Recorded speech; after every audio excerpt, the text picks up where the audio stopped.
ఇది మా పల్లెటూరులో అండి. లోపల ఇలా పందిర మంచం మీద పడుకోవటం ఇలా అంతా కూడా విలేజ్ కల్చర్ ఇప్పుడు కూడా చాలా బాగుంటుందండి.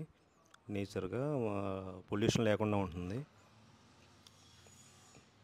ఇంటికి ఎదురుగుండా చూస్తే మామూలుగా ఇలాగ మొత్తం అన్ని పాదులు, కొబ్బరి చెట్లు, అలాగే మామిడి చెట్లు, వేప చెట్లు అన్నీ కూడా ఉన్నాయండి ఇక్కడ. అరటి చెట్లు మొత్తం మనకి ఏం కావాలన్నా అది సిటీలో అయితే మనం అన్నీ కొనుక్కోవాలి కదండి. అందుకని విలేజ్లో మీకు ప్రైస్ ఒక 20,000 30,000 సంపాదించుకోగలిగితే మీకు 80,000 వరకు వచ్చినట్టే అండి. చూసారంటే ఫ్రెష్ వాటర్ అండి ఇక్కడ. ఇందులో వేపాకులు ఇలా వేసుకొని ఇలా ఆటోమేటిక్గా పైనుంచి పడ్డాయండి అవి. ఇలా స్నానం కూడా ఇలా ఫ్రెష్గా చేయొచ్చండి ఫ్రెష్ వాటర్తో.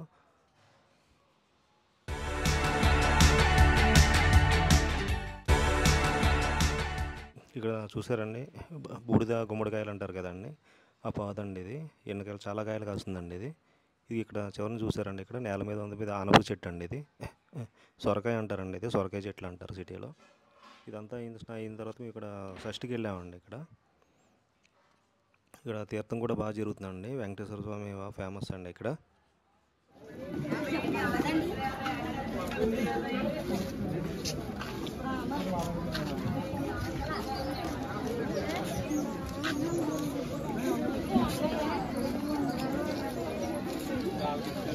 ఇది చిన్నపిల్లలకి చాలా బాగుంటుంది. కూడా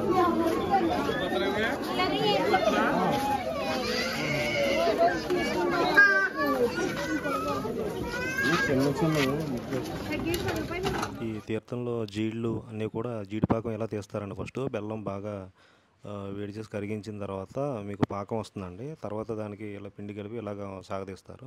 ఈ ఫ్రెష్గా వచ్చిన జీళ్ళు అండి, సాగుతాయండి, చాలా బాగుంటాయండి ఫ్రెష్గా. ఇది ఖర్జూరం అండి, ఇది కూడా చాలా బాగుందండి ఇది.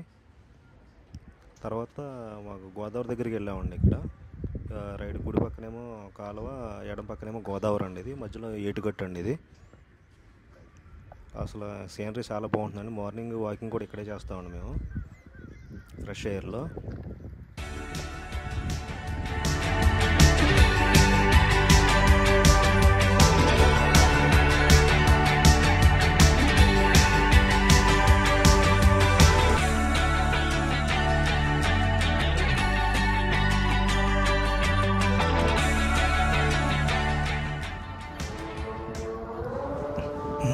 ఇది పడవలన్నీ వస్తాయండి ఇక్కడ. రేవండి, గోదావరి రేవండి ఇది. ఇంకా దూరంగా కనిపిస్తుంది కదండి, అది బ్రిడ్జి అండి. 2 బ్రిడ్జిలు ఉన్నాయండి అక్కడ.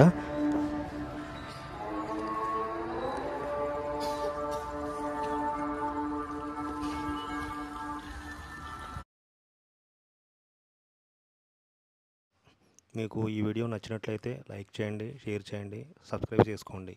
Thank you.